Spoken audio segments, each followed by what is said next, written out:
झूठ कहले रहलो तू। काहे से सोच तो ई बा कि जब हम तार पास रहे नहीं ना तो तारा दिल की धड़कन बढ़ जाला, तारा आंख सिर्फ हमके देखे चाहेला। हर वक्त हर पल तू ऐसे महसूस करे लो कि हर वक्त हम तारा सामने रही और तू हमके देखत रहा। तू बहुत लकी बाड़ू माहिरा कि तोहरा के करण के नाम के मेहंदी लागता। ई माता रानी के आशीर्वाद के मेहंदी जेकर भी हाथ में पहला लग जाए वो बिना रस्म कसम के दुल्हन बन जाली। करण इज नॉट अवेलेबल। वो मूव ऑन कर चुकल बा। वो माहिरा के साथ खुश बा। ये खातिर करण के पीछा छोड़ दा। ये हमार आखिरी वार्निंग बा तोरा खातिर।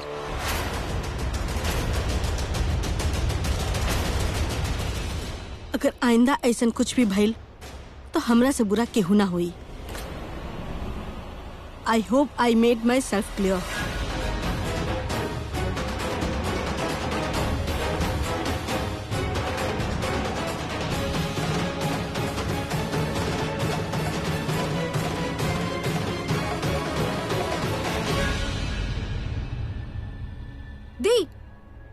दी रुकी रुकी दी एक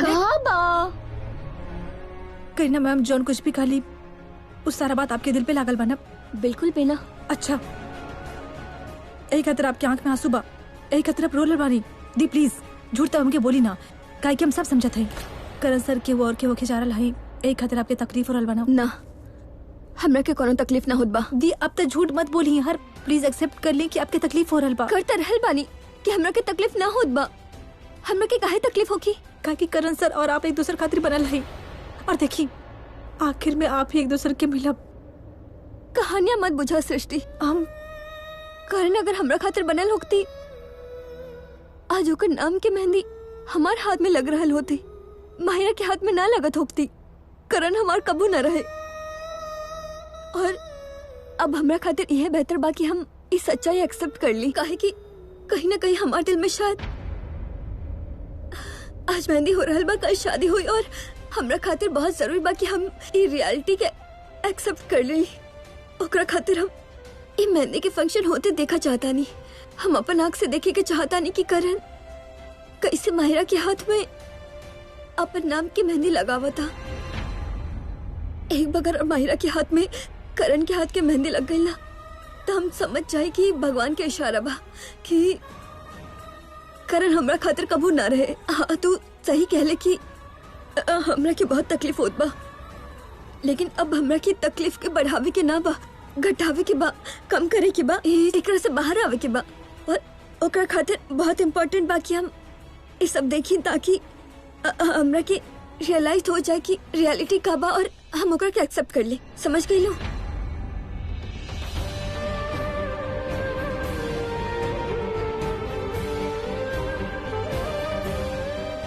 चल हटा, बहुत काम बा। दीप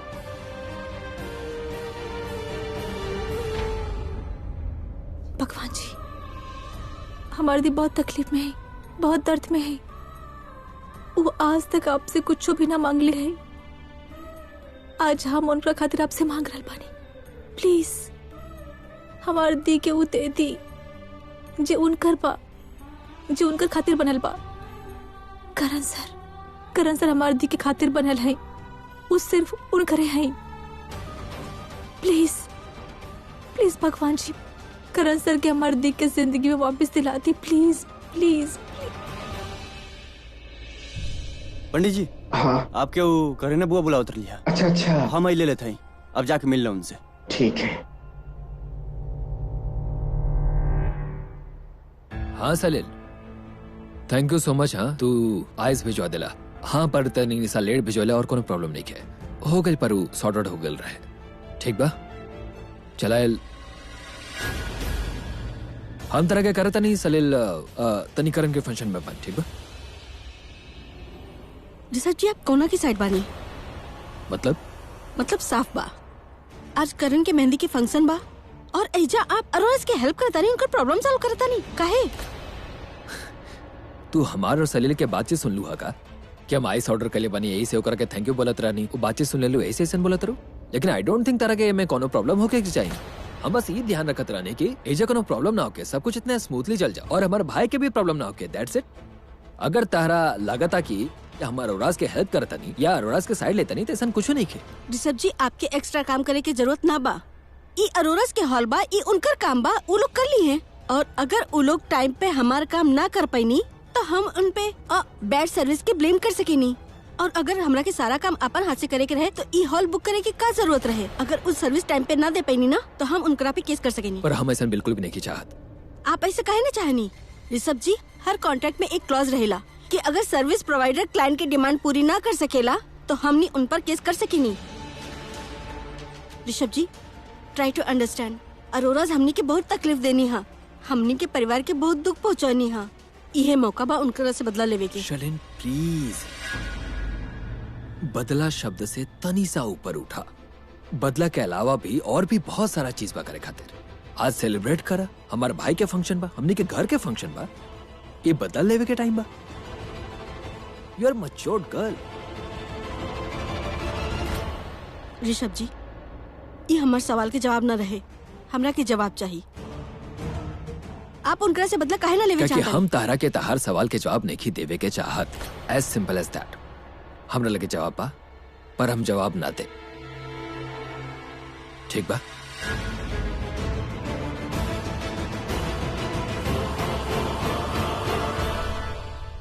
ऋषभ भी ना एगो प्रॉपर हस्बैंड के जैसन बिहेव करत रहे और शलिन तोरा के का हो गइल बा तू काहे टिपिकल वाइफ जैसन बिहेव करत आरू जिगरा के सब कुछ पता बा कि ओकर हस्बैंड का करत तारा लेकिन फिर भी अपन हस्बैंड के कुछ नहीं के बोलत आरू ऋषभ तो हमार हो गइल बा लेकिन आज भी एकर दिल में ऊ अरोराज खातिर सॉफ्ट कॉर्नर बा जब देखा तब उनकर मदद करेला उनकर प्रॉब्लम सॉल्व करेला लेकिन कोनो बात ना आज मेहंदी के फंक्शन खत्म होए से पहले शलिनी कुछ ऐसा बड़ा धमाका कह दे कि ई ऋषभ लूथरा ई अरोराज के अगेंस्ट हो जाई जस्ट वेट एंड वॉच सृष्टि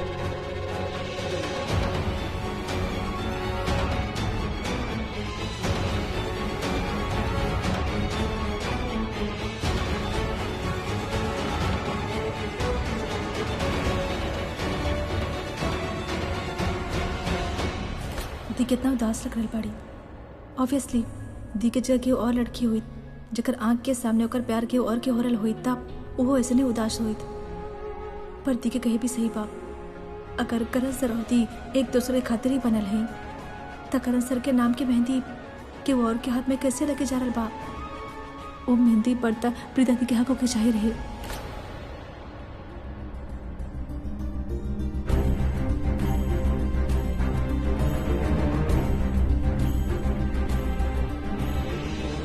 पता नहीं लेका के का हुई लेका एकदम समझ से बिल्कुल बाहर बा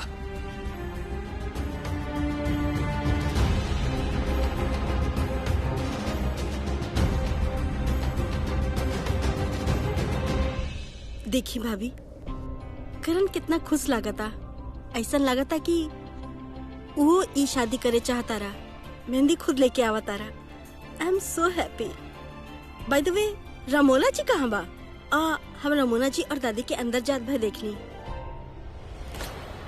ये दोनों लूथरा भाई की किस्मत सच में बहुत खराब बा दोनों हमेशा प्यार केहू और से करेला लेकिन उनकर से बोले ना पाईनी ऋषभ तो ई डर से ना कहनी कि ओकर दोस्ती ना टूट जाए और ई करण वो ई खातिर ना कहलस कि कहूँ ओकर नाक ना टूट जाए ई करण के खातिर तो ई दुनिया में सबसे बड़ा ओकर ईगो बा हमरा के तो लागता कि ओकर ईगो ही सबसे बड़ा ओकर दुश्मन बा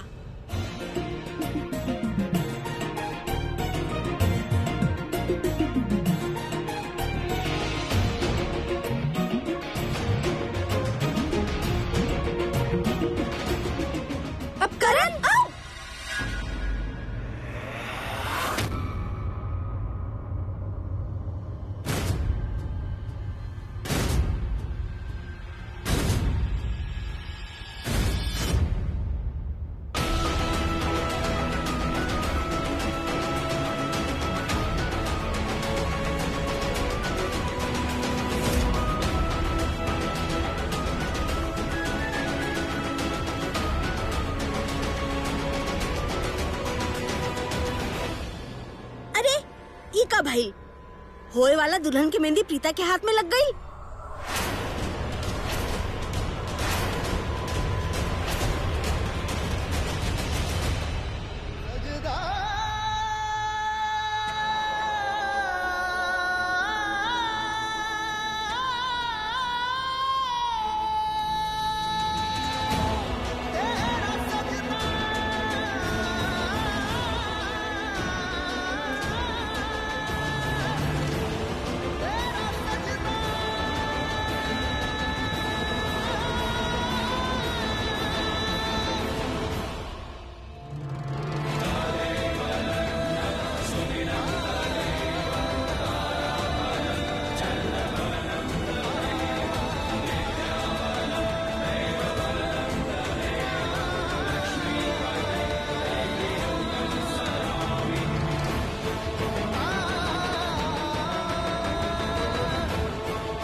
काहे करल बानी आप भगवान हमार प्रीता के साथ ई तरह?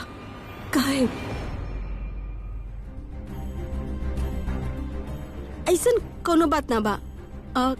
करण बेटा, थैंक गॉड तू मेहंदी के गिरे से बचा लेलस। चला चला एजा से।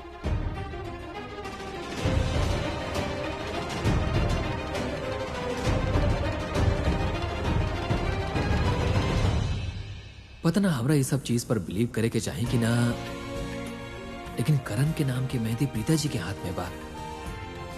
अब एकरा के का समझी? भगवान के कोनो इशारा या फिर इका हो गई? करण की मेहंदी ई प्रीता के हाथ लग गई। इस सच में लूथरा फैमिली में हक तो ना जतावे वाली बात। हे माता रानी, ये आपके कैसन चमत्कार बा? का इशारा देत बानी आप? का करे के चाहता नहीं?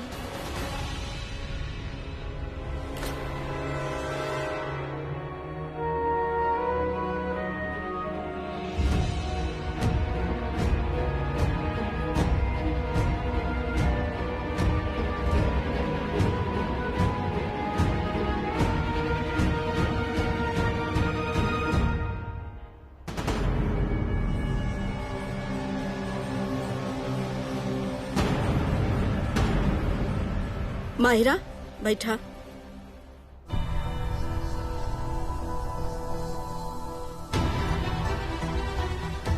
बैठा बेटा।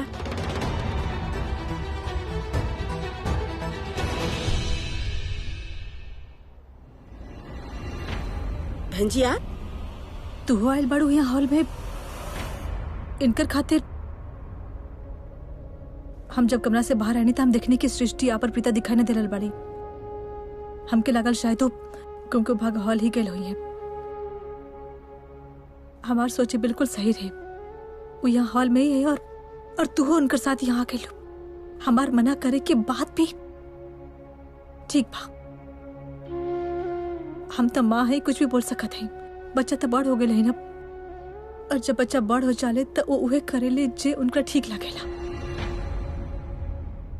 शायद हम उनका के ठीक से समझे नहीं ना। हम चाहत रहनी कि वो यहाँ ना आए ताकि ओकरा उतना दर्द ना होखे, लेकिन सबके अपन अपन सोच बा। ठीक बा, जे उनका करे के बा करे देते हैं। हम बीच में कुछ ना बोला। हमरा के समझ आवा था कि आप का कहे चाहता नहीं, लेकिन भगवान के लिखल के हूँ बदल तो सकेला ना। ऐजा सब लोग भगवान के लिखे के खिलाफ जाता नहीं। ये खातिर भगवान के कुछ तो करिश्मा करे के पड़ी ना। उस सब की याद दिलावता, उस सबके याद दिलावता कि कीकर किस्मत में का लिखल बा और कीकर जोड़ी केकरा साथ बनल बा। लेकिन हमार बेटी के किस्मत में सिर्फ दुखी दुख काहे लिखल बा भगवान? हाँ, ओकर भाग में दुख काहे बा? भगवान कोनो करिश्मा ना करल बा। हम जानत बानी कि भगवान अच्छा लोगन से अच्छा ही करले, लेकिन ई बार ऐसा नहीं होई। हम माँ है, ओकर दर्द समझत है। हम जानत बानी कि इस समय ओकरा पर कहा गुजरल होई, कितना दर्द हो रहा बा ओकरा के। फिर भी यहाँ आ गई। हम ओकर सामने नहीं पढ़े के चाहते काहे कि वो सिर्फ एगो मुखौटा लगा के रहेली हमारे सामने। मुस्कुरावत रहली, आंखों में आंसू होखेला फिर भी मुस्कुरावत रहली। हम पूछत हई तकलीफ हो रहल बा लेकिन ना, हमेशा ना बोलत रहली। काम समझ नहीं सकत हई कि ओकरा कितना तकलीफ हो रहल होई, ओकर दिल में इस समय का चल रहल होई हम समझ सकत हई। पैदा कैले बानी हम ओकरा, ओकर दुख समझ सकत हई, लेकिन वो अपन दुख नहीं जानेली। हम सच में बहुत गुस्सा हई भगवान से। हर बार भगवान की पूजा करत ही अपन बेटी के खुशी मांगत ही, लेकिन भगवान पता न काहे हमार प्रीता के झोली में हमेशा दुखी दे देते ही। काहे ओकरा ई सब से गुजरे के पड़ रहल बा। कभी माफ ना करब हम भगवान के एकरा खातिर। कबू केहू के बुरा नहीं कर ली, लेकिन पता न काहे हमार बेटी के साथ भगवान इतना बुरा कर रहा है। नहीं देख सकत है हम, ये सब कुछ नहीं देख सकत है हम।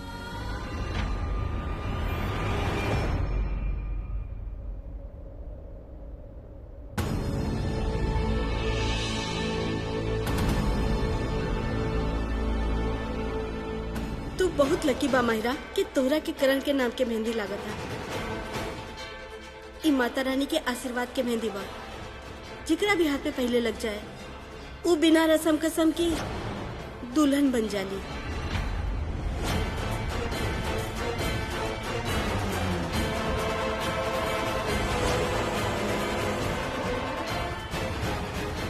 दी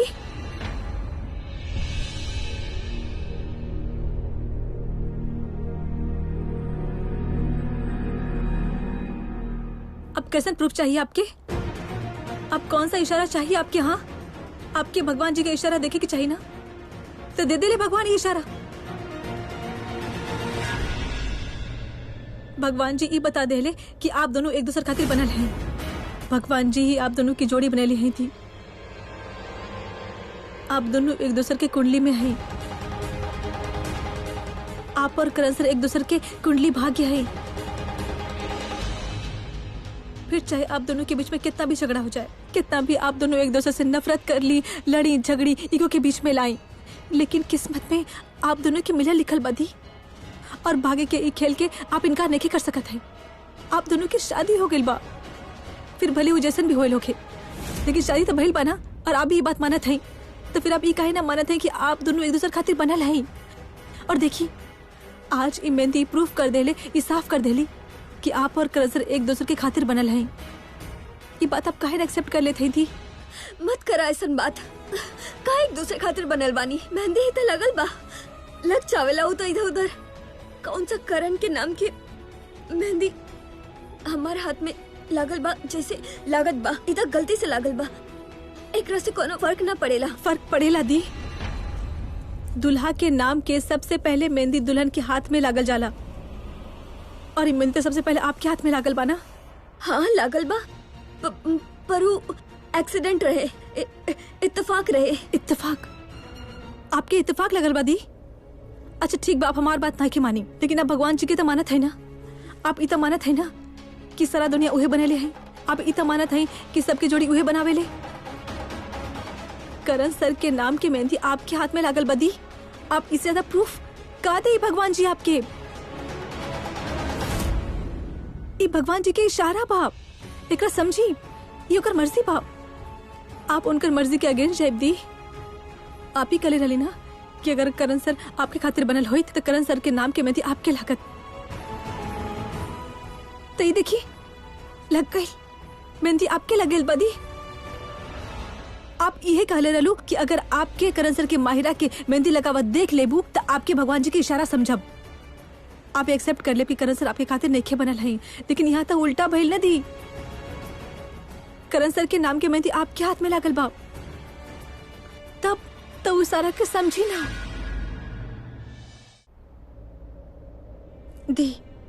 इशारा के समझी, भगवान जी इशारा दे रहा है कि आप दोनों एक दूसरे खातिर बनल है। करण सर सिर्फ आपके हैं,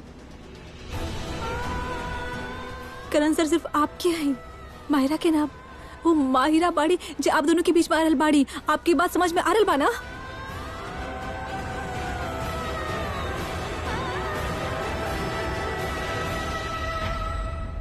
देखा, अगर ऐसन बात तो हम माहिरा से बात करत बानी। हम ओकर के कहत बानी कि इस शादी मत एक मिनट, व्हाट यू मीन? अगर ऐसा बात है, आपके अभी भी डाउट बा? हम इतना समझे नहीं आपके, इतना एक्सप्लेन कहनी, आपके भगवान जी के इशारा पे डाउट बा? अरे आप अपन दिल की तो सुनी यार, आपके अपन दिल की बात पे भी डाउट हो रहा बा का? ना, हमरा के कोनो डाउट ना बा। तू सही कहत बाड़ो। करण के हाथ से सबसे पहले मेहंदी हमरा के लागल बा। ये भगवान का इशारा बा, ये भगवान का इशारा बा के भगवान करण के हमरा खातिर ही बनैले बाड़े। हम दोनों एक दूसरे के लिए बनल बानी। करण और हम एक दूसरे के कुंडली भाग्य में बानी। हाँ तो ठीक बा, हमरा की जल्द से जल्द माहिरा से बात करे के होगी, ओकर के कहे के होगी कि शादी ना हो सकेले। ई भइल ना बात।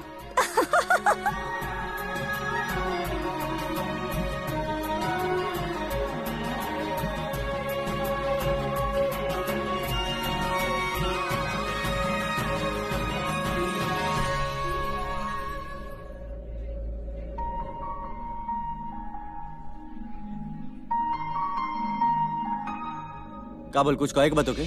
का हमरा के देख ऐसा लगा था कि हमरा कुछ कहे के बा? भैया ये सब छोड़ी, आप भी सुनी ना, वो आंटी का कातराली करण भाई के नाम के मेहंदी तो उनकर बीवी के लगे के चाहिए, राइट? लेकिन इनका नाम की मेहंदी प्रीता के लग गई। करण भाई डोंट गेट मी रॉन्ग, हमार बोले के मतलब ई बा की इनकर शादी था प्रीता से हो चुकल बा, राइट? कहीं यही खातिर करण भाई के नाम के मेहंदी प्रीता के तना लग गई। तू कहे का चाहत रहा? अरे कुछ, तू चुप करा।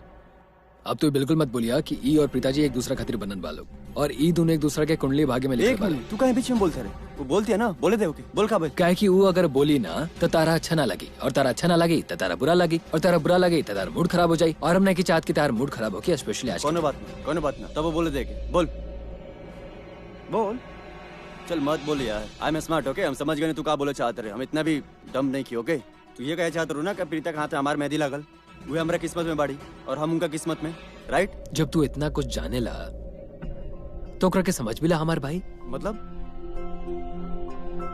करण, इस दुनिया में ना तारा के बहुत सारा ऐसा लोग मिली जो बहुत सारा चीज के बारे में जाने ला लोग, लेकिन समझे ला लोग कुछ ना, और ज्यादा जरूरी होला समझल। यही से कहा था नहीं, समझल।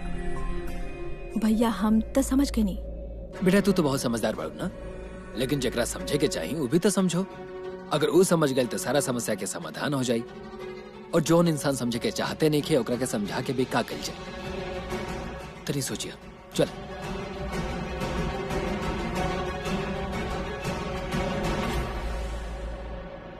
करण भाई के नाम के मेहंदी तो उनकर बीवी के लगे के चाहिए, राइट? लेकिन इनका नाम के मेहंदी तो प्रीता के लग गई।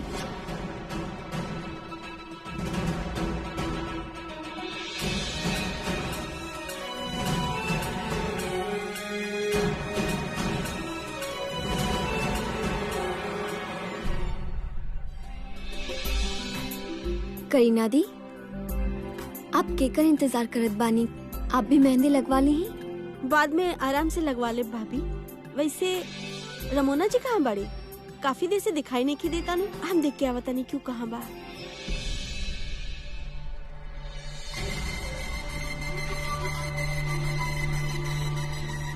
अरे सृष्टि कहाँ रहलू तू? तू और तुहार बहन काफी देर से नजर न आईलू, कहीं डर के छुप गईलू रहे का तू लोग? या फिर तुहार उस सो कॉल्ड प्रीता दीदी कहूँ कोने में बैठ के रोवता नहीं का? प्लीज बतावा ना कहाँ बा, जाके हम 2-3 रीजन बता देता नहीं। ओकर आँख में जे सपना बना मिसेस कलन लूथरा बने के, रोत रोत उहो वॉश आउट हो जाए। बतावा ना कहाँ बा? लड़े के औकात ना बा, लेकिन जुबान लड़ावे आगे हमरा से। अपन जुबान के कंट्रोल में रखा, वरना जुबान तोड़े और रोके दोनों आवेला हमके। फ्री के एडवाइस दे रहल बानी तो के तू एक काम कर, तू जाके खाना खावा, पेट भर के खइया, 2 लोगों ने खाना खइया। इससे तोहर बच्चा के भी फायदा हुई और हमके भी। कम से कम खाते वक्त तोहर मुंह तो बंद हुई, ई तोहार 2 कौड़ी के बाद से अपन पीछा तो छूट जाई। Just shut up. अबे हम कुछ कहत नहीं किए तो एकर ई मतलब ना बा कि हम तोरा से लड़ न सकेनी। बहुत कुछ कह सकेनी, पलट के ऐसा जवाब दे कि तोहार जुबान हमेशा हमेशा खातिर बंद हो जाए। डरेनी ना हम तोरा से। अबे मूड ना बा हमार। लड़े के बाना तो के नेक्स्ट टाइम लड़ब। नेक्स्ट टाइम बाना तो हमार दी और हमार मम्मा के बारे में बकवास करिया, फिर देखिए हम तुम्हारी बच्चा के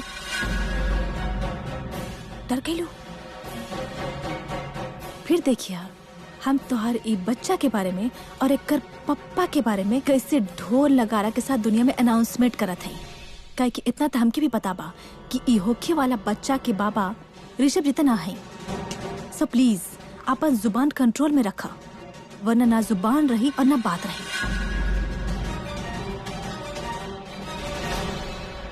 सृष्टि अरोरा, खुद के का समझेलू? खुद के जिंदगी तो बर्बाद हो गई बा और बात तो ऐसा बड़बड़ करेली जैसे कि हमरा के बर्बाद करी। बर्बादी हमरा के बर्बाद करी।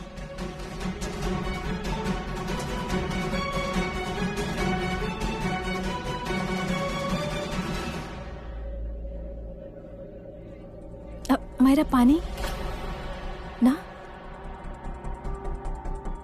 हमार दी तो हर टेरिस पे वेट करल बाड़ी। उनका कुछ जरूरी बात करे के बा करण सर के बारे में। एगो इम्पोर्टेंट इन्फॉर्मेशन देवे के बाद ओके, तो प्लीज पानी नहीं चाहिए। ओके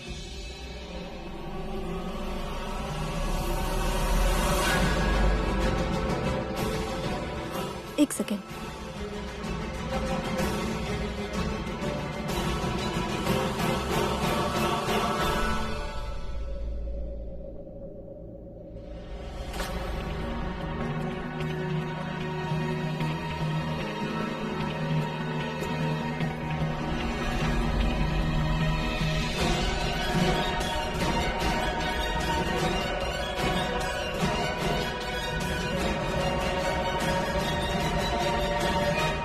बोला प्रीता।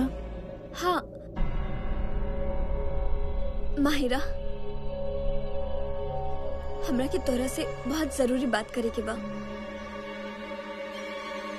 हम तोरा के कहे के चाहता नहीं कि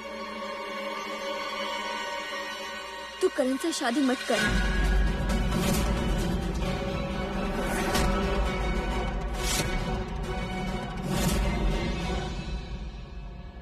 एक मिनट एकरा से पहले कि तू ओवर रिएक्ट करा, हम तोरा के समझावा तानी कि काहे तोरा के करण से शादी ना करे के चाहिए। इनफैक्ट केहू भी लड़की के करण से शादी ना करे के चाहिए फॉर द सिंपल रीजन कि करण की शादी हो चुकल बा। करण शादीशुदा बा, ओकर शादी हमरा साथ भइल बा। करण के शादी प्रीता से भइल बा।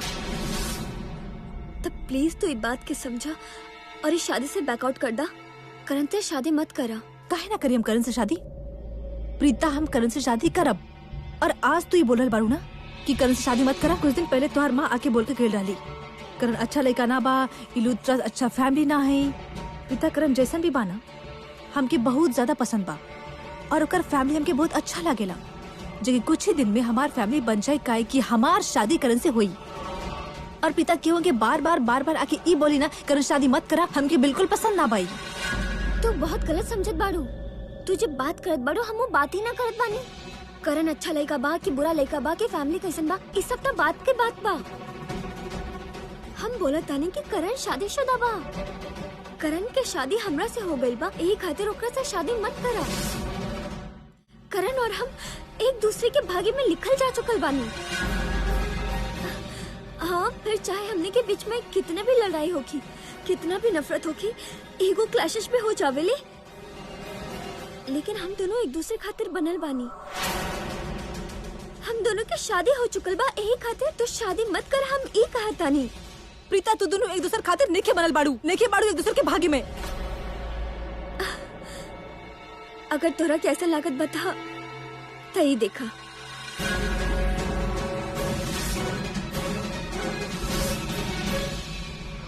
ई जे हमार हाथ में मेहंदी बाना, ई करण के हाथ के मेहंदी बा और ओकरे हाथ से लागल बा। हम करण के बीवी हई, ई त तोरा के पता ही बाना।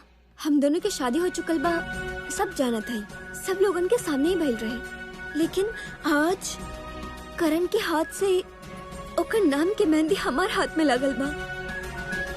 एकरा से बड़ा सबूत तोरा के अब का चाहे कि हम दोनों एक दूसरे खातिर बनल बानी। देख माहिरा, हमार कहे के मतलब बा कि करण और हमार बीच में पहले से बहुत कॉम्प्लिकेशन बा, बहुत उलझन बा और हमरे के खुद ही ना पता बा कि कैसे सुलझाए एकरा के, कैसे निभाए। और अगर तू बीच में आ गई लो ना तई उलझन और बढ़ जाई और क्योंकि कुछ होखी ना होखी तहर जिंदगी जरूर बर्बाद हो जाई। तू अच्छा लड़की बाड़ू, तू एगो शादीशुदा इंसान से शादी काहे करे चाहत आड़ू? इस शादी से बैकआउट कर जा। आई एम श्योर तोहरा के लाइफ में बहुत अच्छा लड़का मिली, ओकरा से शादी करके तू मूव ऑन हो जाइहा। लेकिन करण के छोड़ दा, करण से शादी मत कर, काहे कि करण हमरा खातिर बनल बा। वाह प्रीता, तू इतना अच्छा कैसे बाड़ू? तो इतना फिक्र बा हमार कि हमार लाइफ ना खराब हो जाए, हमार लाइफ के बर्बाद हो जाए। Thank you Preeta for all this concern, but let me make it very clear, हम अपन अच्छा बुरा बहुत अच्छा तरीका समझ सकत हई। हम अपन वेल विशर खुद हई, हम अपन डिसीजंस खुद लेब और हम वही करब जो हमके पसंद बा, जो हमार दिल चाहेला और हमार दिल करण के चाहेला। तो करण से तो हम शादी करब। इन्हें तोहार ना टाइम वेस्ट हो रहा बा यहाँ पे, so just let it be. अब तू इका नया रट लगा के रख रे बाड़ू, तोहार शादी करण से भइल बा, तू ओकर बीवी बाड़ू।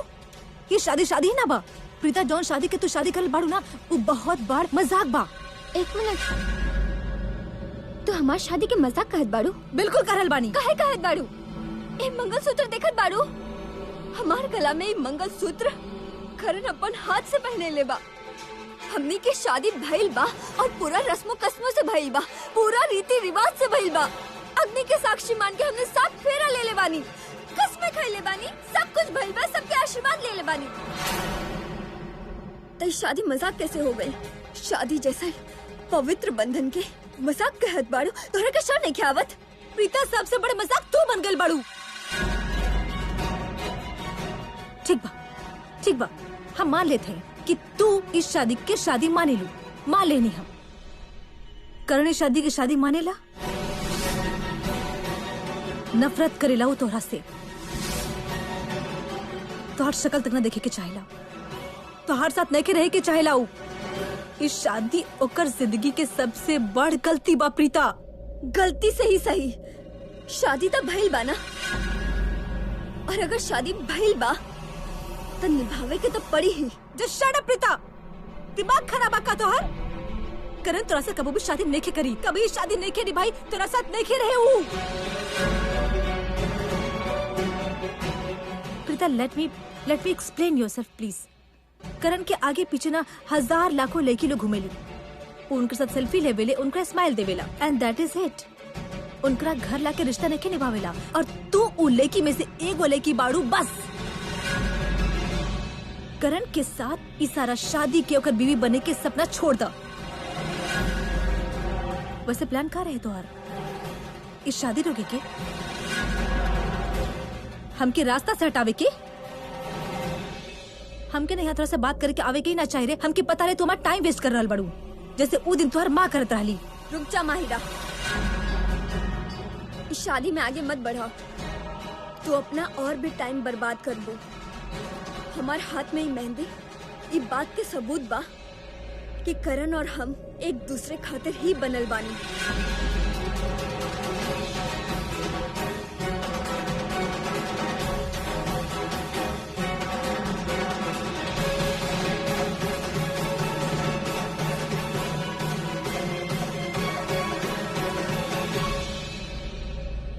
हटा देनी मेहंदी। ये मेहंदी से तो के बहुत गलत कामी होखत रहे ना, भगवान के इशारा रहे ये मेहंदी। तो दोनों एक दूसरे के कुंडली भाग्य में लिखत रहे, हटा देनी हम मेहंदी, खत्म हो गई सब कुछ। हटा दे लो तू ये मेहंदी।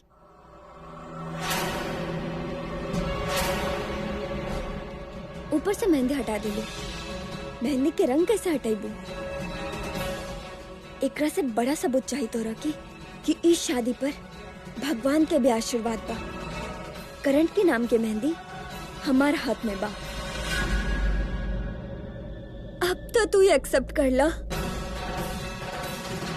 कि करण के दुल्हन हम बानी। करण सिर्फ हमरा खातिर बनल बा। प्रीता तू पागल हो गई बाड़ू का? ये मेहंदी लगावे से कुछ नहीं क्यों खेला? मेहंदी तो हमारे हाथ में भी लागल बा। लेकिन हमार हाथ में लगे कि बाद लागल बा। सबसे पहले मेहंदी दुल्हन के हाथ में लागेला और ओकर बाद मेहमान के हाथ में, और दुल्हन के हाथ में मेहंदी लग चुकल बा।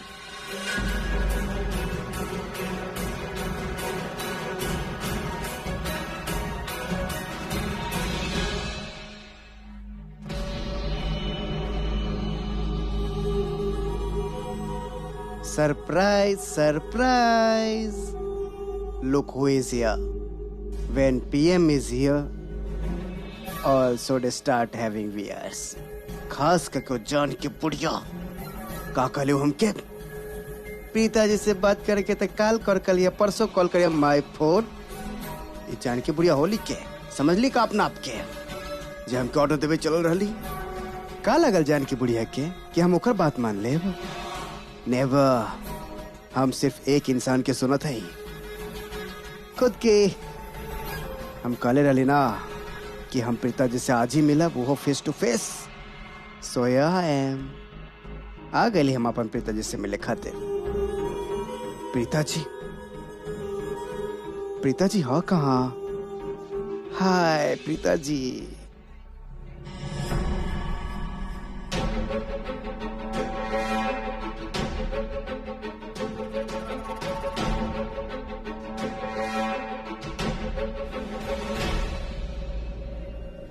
पंचायती बिजनेसमैन ई का करल यहाँ पर?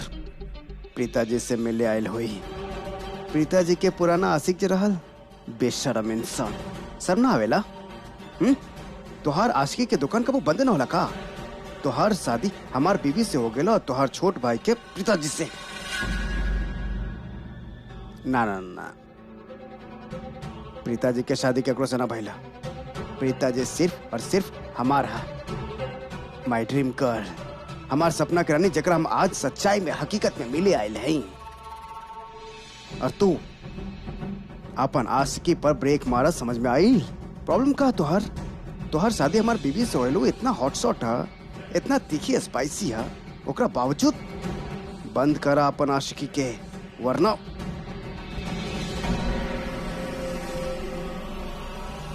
ए जगह करत है।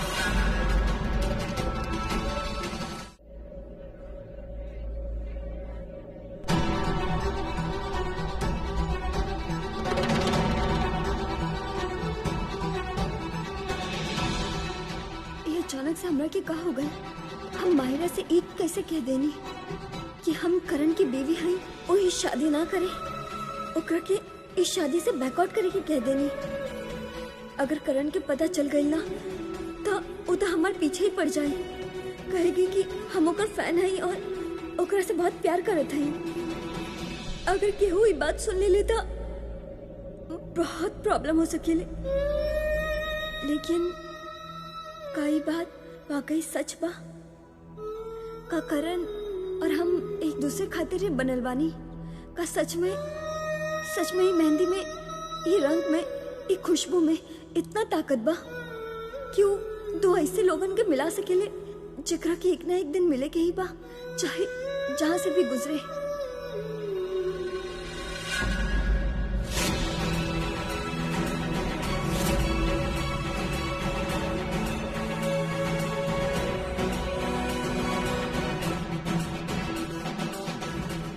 प्रीता अरोड़ा, हम तसे कलर रहने के तू हमरा आस पास ही रही हो, बिकॉज आई नीड यू। कहाँ रहलू तू? हम अपन मेहंदी के फंक्शन अटेंड करी कि ताके ढूंढत रही।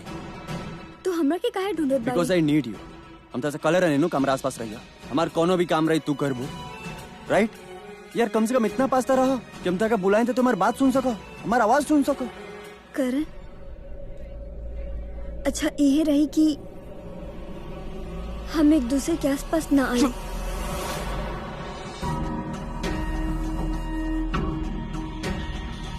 हेलो ऋषभ जी। हेलो। आप यहाँ क्या कर रहे हैं? ये सवाल तो हमरा तारा से पूछे के चाहे कि तू ए जगह कर तरह। हमार सवाल भी सेम है। आप हमरा से पूछते, हम आपसे पूछते। क्यों न क्यों के जवाब तो देवे हम के तो देव होई। ना। तो हम दे देते हैं। दे दा। प्रीता जी के हॉल है नहीं, कुमकुम भाग्य हॉल। तो हम यहाँ प्रीता जी खातिर आए हैं, ओ उनकर हेल्प करे, उनकर मदद करे खातिर। हेल्प करे आयल बड़ा। अब आपके बारी। अब आप बताई, आप यहाँ का कर रहे हैं? तू ऐसा कोनो काम नहीं का कैला जौन हम हर सवाल के जवाब दी। कोनो बात ना देवे क्या तो हम दे देते हैं कुछ सवाल के जवाब जे आपके देवे के चाहे। काहे कि हम जानत ही आप यहाँ काहे आए हैं, प्रीता जी के खातिर। काहे प्रीता अरोड़ा, हमने के दूसरे के आसपास काहे नहीं रह सकत? काहे की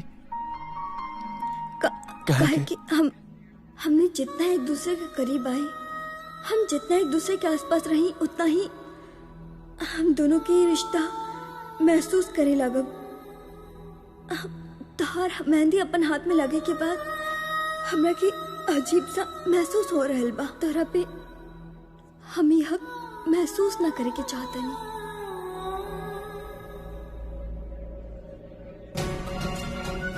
हमने के एक दूसरे के आसपास काहे नहीं की रह सकत? बस ना रह सके नहीं एक दूसरे के आसपास।